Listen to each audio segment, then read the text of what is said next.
Hi everyone, this is Mrs. G, and today we're going to learn about characteristics of functions. I have a quick warm-up for you guys, so please pause the video and give it a try.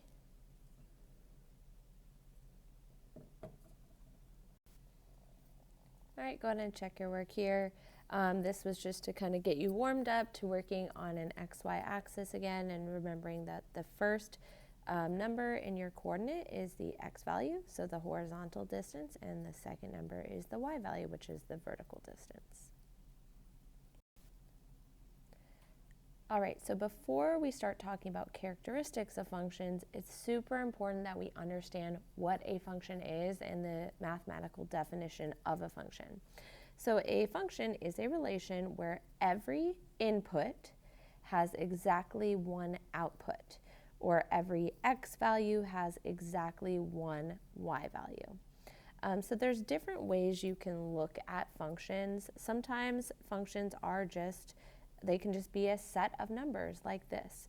So this would be an example of something that is a function, because if I plug in 4 as my input, the only output is 12, right? I don't see any other coordinate that has the input of 4 with a different output. The only input for 5 is 15. The only input for 6 is 18, and so on. Now, if you look at an example of not a function, here you can see that I have an input of 4. This time it gives me an output of 12, but on the second coordinate, it gives me an output of 15. So the input of 4 has two different outputs, which would make it not a function. We could also see that for 5, here I plugged in 5 and the output was 18, and here I plugged in 5 and the output was 21.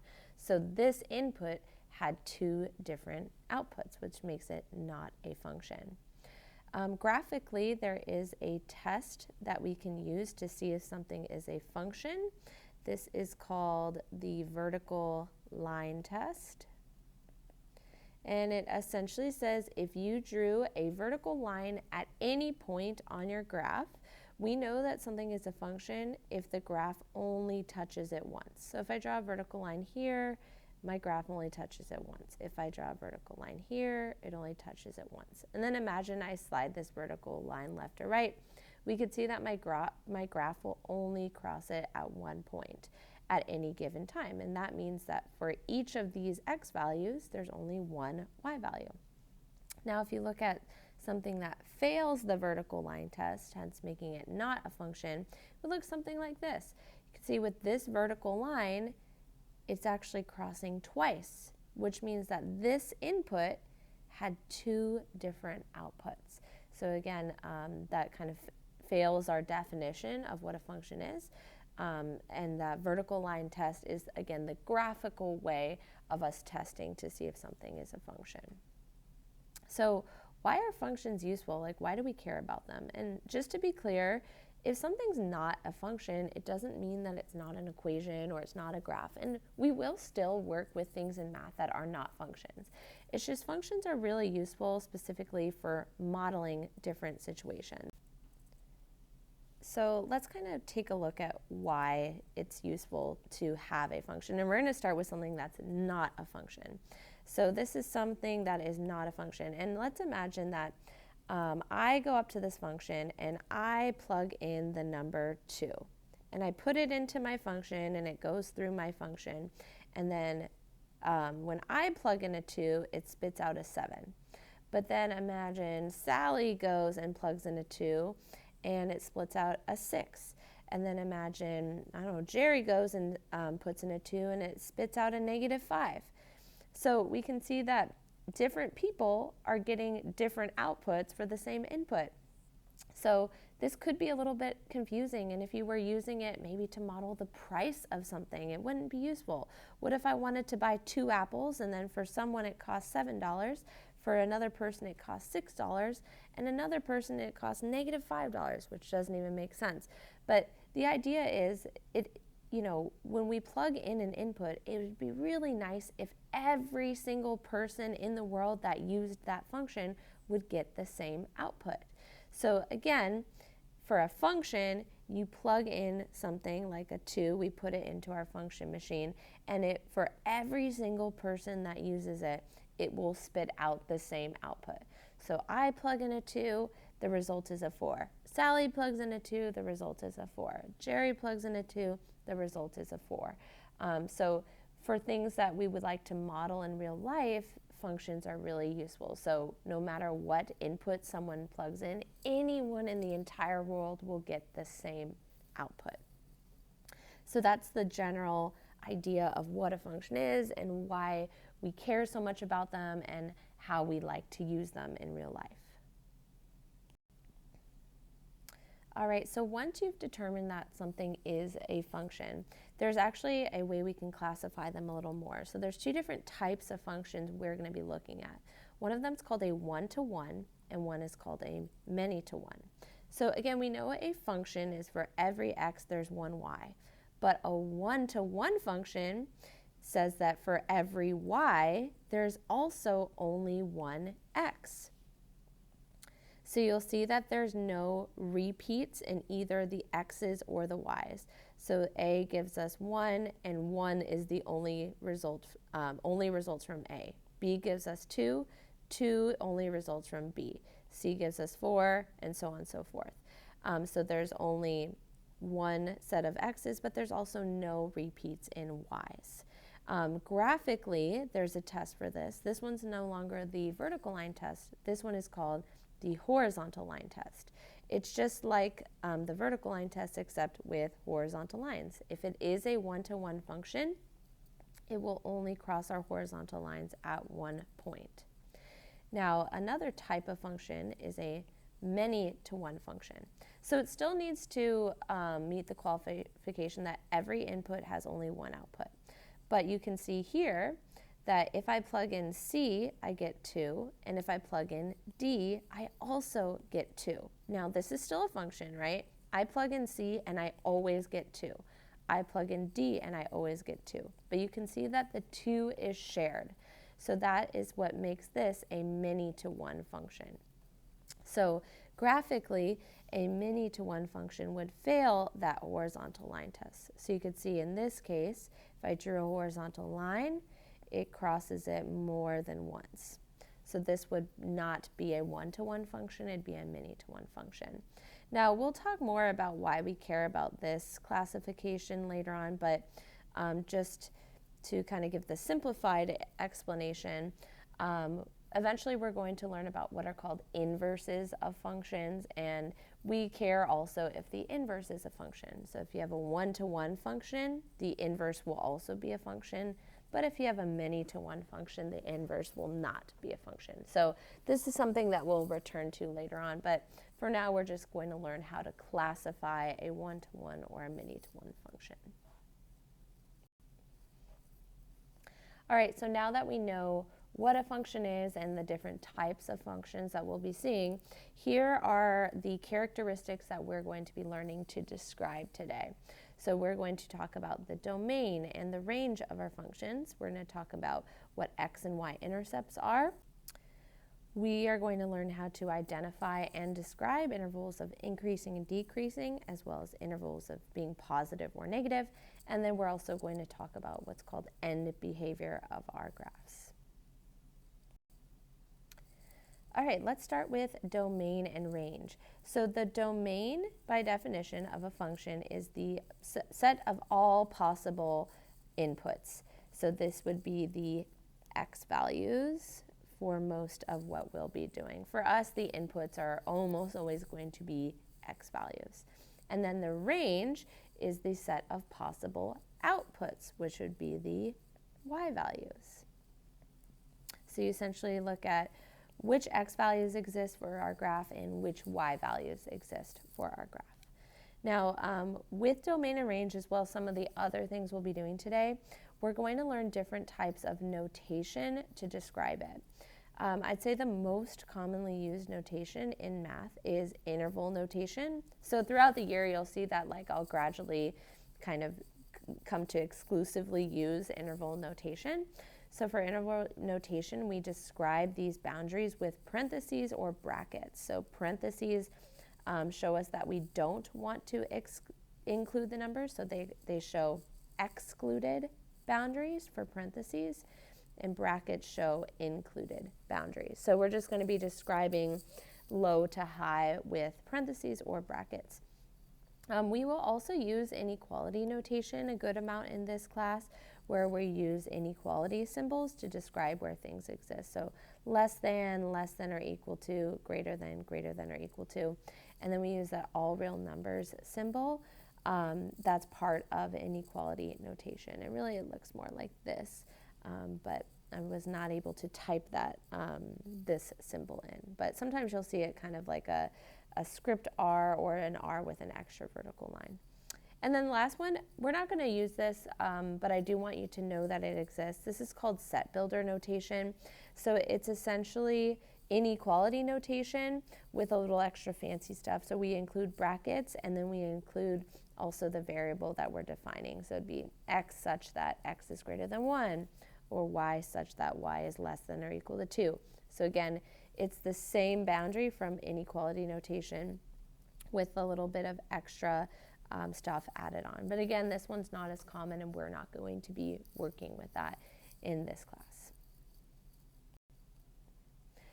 All right, so let's give these two a try together. We're going to be describing the domain and range of these graphs in both interval and inequality notation.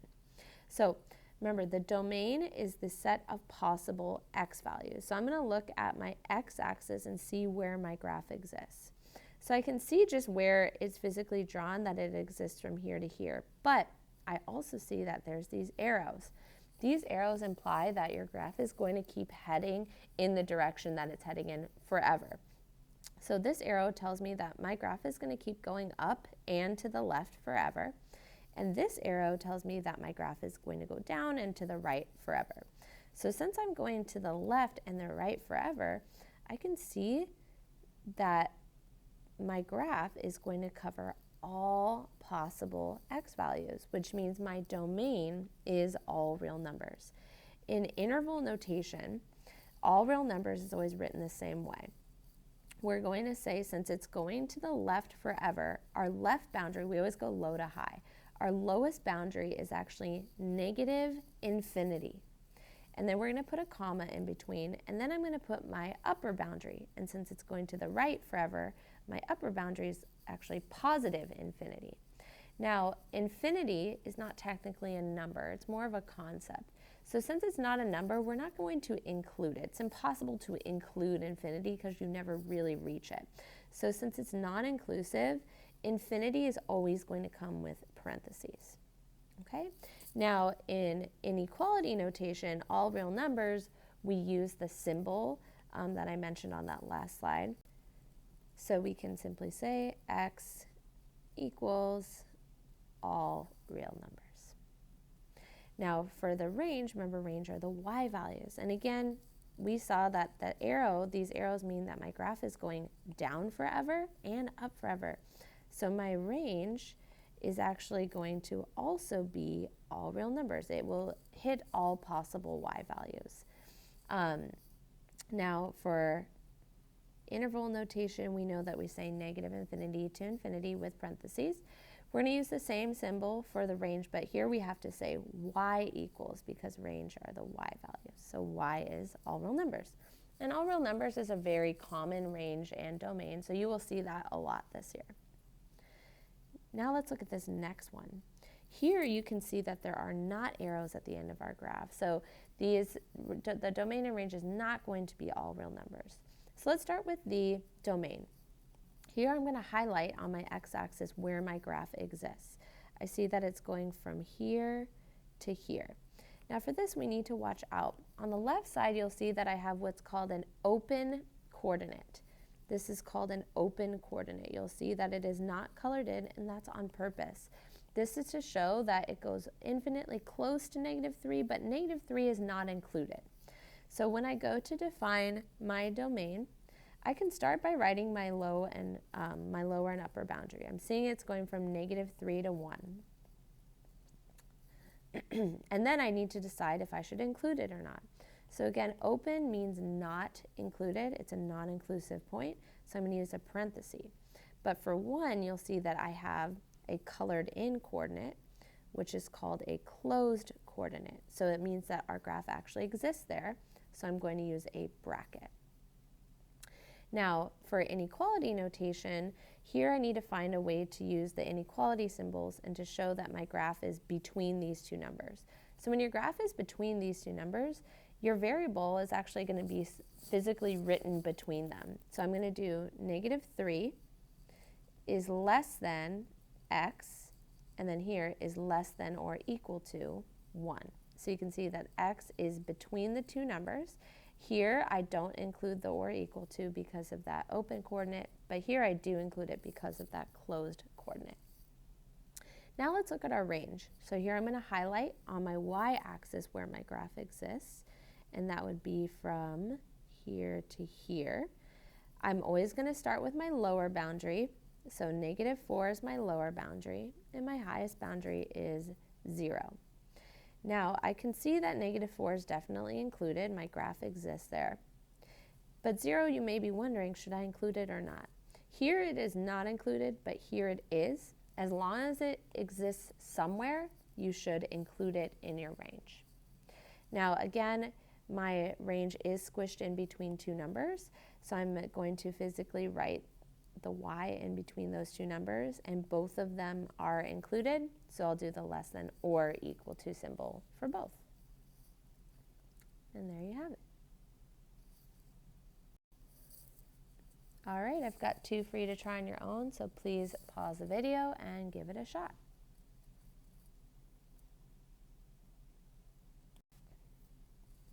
All right, go ahead and check your work here. For the first one, our domain, you can see that this arrow tells me that I'm going to go to the left forever, but there's a clear endpoint on the right.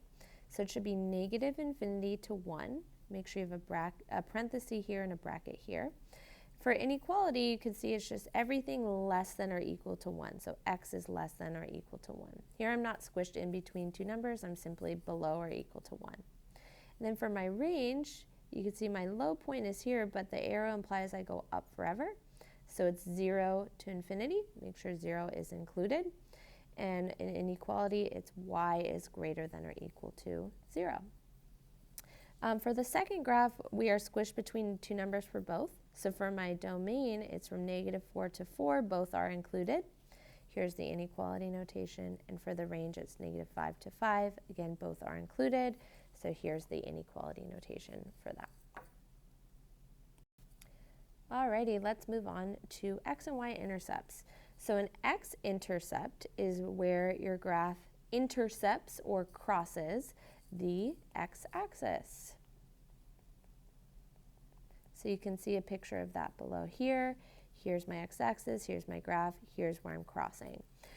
So to find an x-intercept, if you're crossing the x-axis, that means your y value is 0. So you simply set y equal to 0. So that's something you would do algebraically.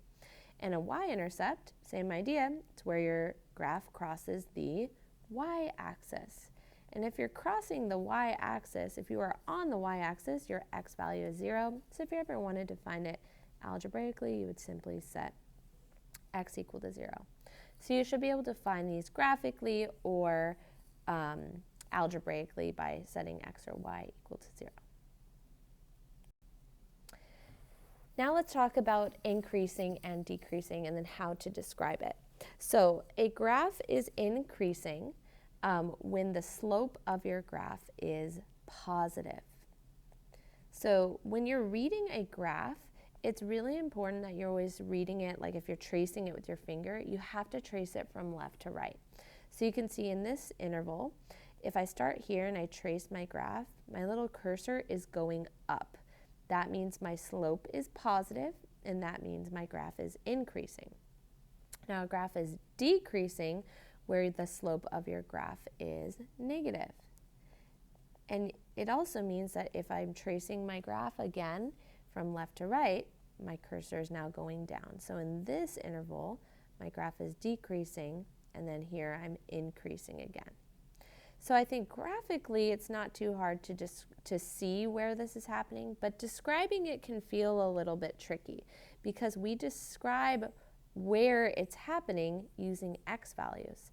So I can see that my graph is increasing here, which would be these x values.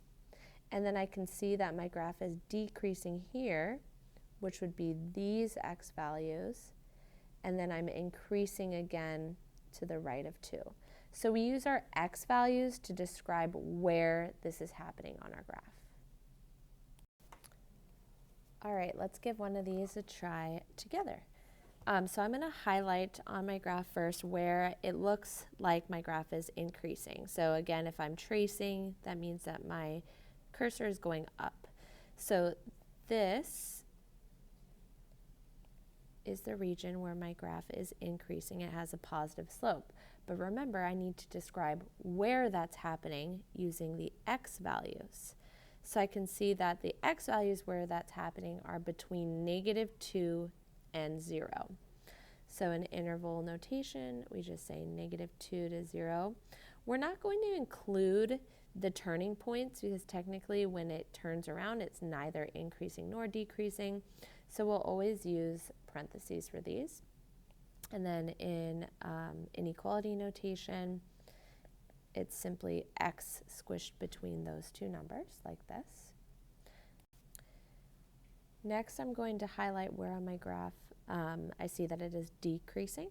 So I can see that my graph is going down in these two different areas. But again, we need to describe this in terms of the x values where that's happening. So it'd be from -3 to -2, and then from 0 to 1. So here we have two separate intervals. So we're going to have two separate sets of parentheses. So the first one is -3 to -2. Now when you have two separate intervals, sometimes they're just separated with commas, but it's more common to actually see it separated with this union symbol. This is called a union symbol. It's really just a U. It means or. So it's this interval or this interval between 0 and 1.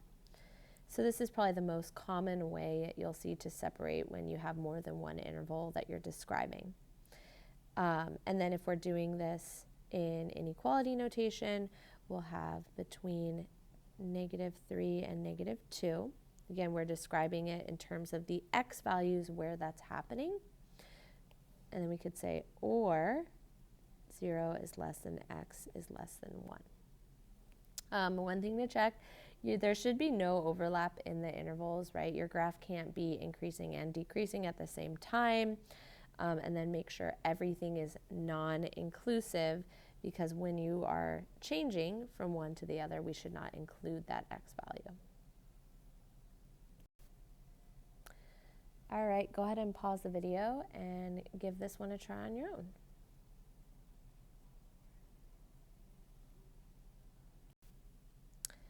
All right, go ahead and check your work here.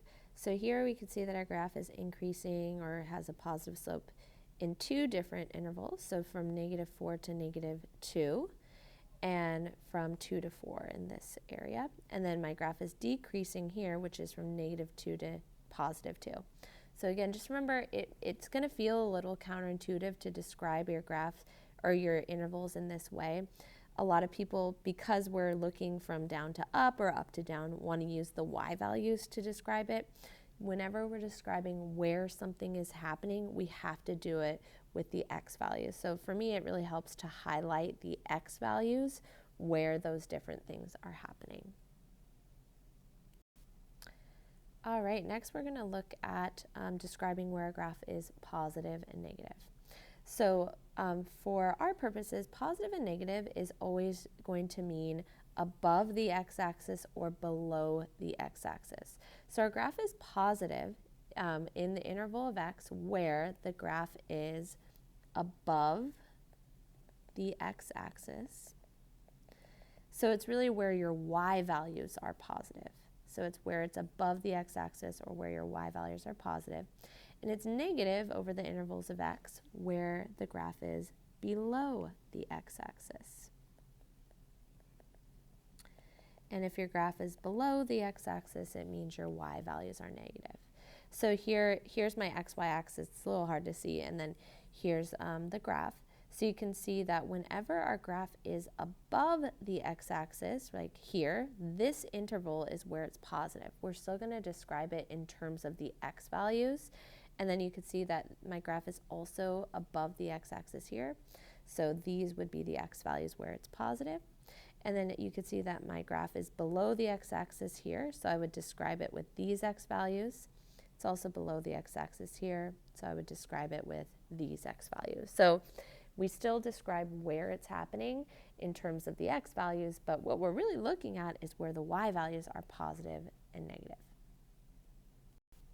All right, let's give one of these a try, and do me a favor, please add little arrows to these graphs showing that they're going to continue. Typically, if you don't see like a given endpoint, it's kind of implied that there's arrows, but we'll add it on. So let's start with, I'm going to highlight the portions of my graph that are positive, meaning above the x-axis. So here and here. But remember, we're going to describe them in terms of the x values. So that would be these x values and these x values. So this interval, the lower boundary is negative infinity and the upper boundary is negative 4. We're not going to include negative infinity because you never include negative infinity. We're also not going to include negative 4 because at negative 4, our graph is 0, which is neither positive nor negative. And then from here, we're going from 0 to 2. Those are the x values. So I'll do the union symbol, and then I'll do 0 to 2. In inequality notation, that would be when x is less than negative 4, or when x is between 0 and 2. So we're going to squish it in between with our inequality symbol. All right, let's look at where our graph is negative, meaning below the x-axis. So here and here. So that would be the x values between negative 4 and 0. And then, let's do that one first.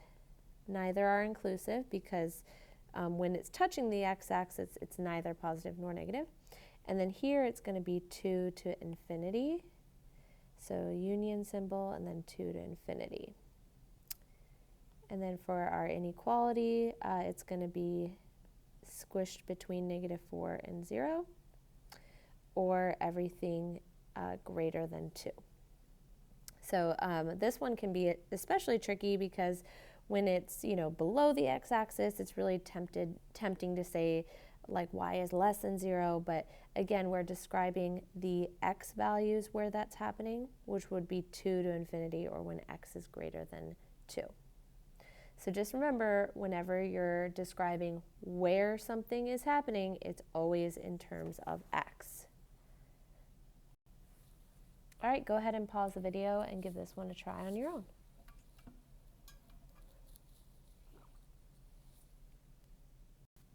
Go ahead and check your work here. So I highlighted in blue the x values where my graph is positive, meaning above the x-axis. So between negative 1 and 1, and then 3 to infinity. And then I highlighted in red where my graph is negative, meaning below the x-axis. So we can see that's from negative infinity to negative 1. And then from 1 to 3. All right, the last thing we're going to talk about is what's called end behavior. So end behavior is the way your graph behaves as x increases or decreases without bound. So what does that mean? That means as you move to the right, where is your graph headed? And as you move to the left, where is your graph headed? So on the far left and right ends of your graph. So when you're describing where your graph is headed, if your graph is going up forever, we say that it's approaching positive infinity. If your graph is going down forever, we see that it approaches negative infinity, but your graph could also approach a value. And if a graph has an endpoint and not an arrow, we actually say that the graph has no end behavior on that side. So it only applies when you see an arrow at the end of your graph. So the way that we write it is it has a very specific notation, and I want you guys to write it like this, but read it like this. So you write it with this x and an arrow sign, but we read this as x approaches positive infinity. This means moving to the right. F of x approaches, and then we fill in the blank. So again, this portion means moving to the right, and this means where is your y value headed? Is it going up, down, or to a value? And then this one is as x approaches negative infinity, which simply means to the left, f of x approaches what value? And that's what you're going to be filling in. Okay, let's give two of these a try together. So I always like to start with the right end behavior. So I'm going to say as x approaches positive infinity, and the plus sign is optional in front of the positive infinity, but I'll typically add it in for end behavior. So I'm going to look at the right side of my graph.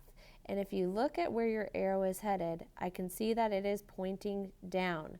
So that means that moving to the right, my graph is going to head towards negative infinity, or my y value, which is f of x, approaches negative infinity. Now let's see what's happening on the left. So as x approaches negative infinity, if I look, my graph is heading up forever, so that means that f of x will approach positive infinity.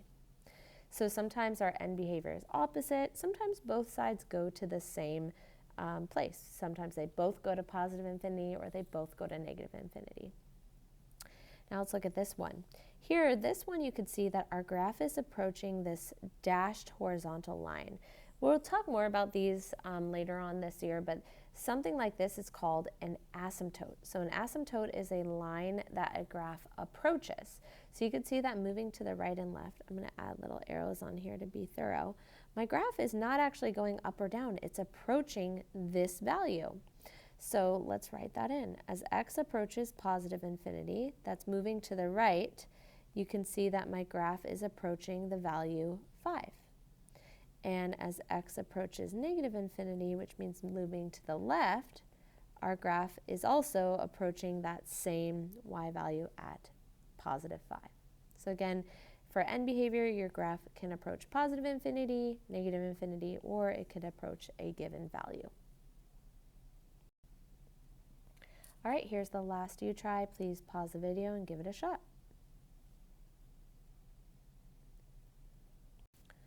All right, go ahead and check your work here. So for part A, you can see the right side goes up. So you can see this means the right side, and this means goes up. And you see the left side goes down, which is described here as x approaches negative infinity, f of x approaches negative infinity. Now for part B, you can see that both sides are actually going up. So you can see that both of my end behaviors go to positive infinity. All right, that is all for today's video. Thank you so much for watching.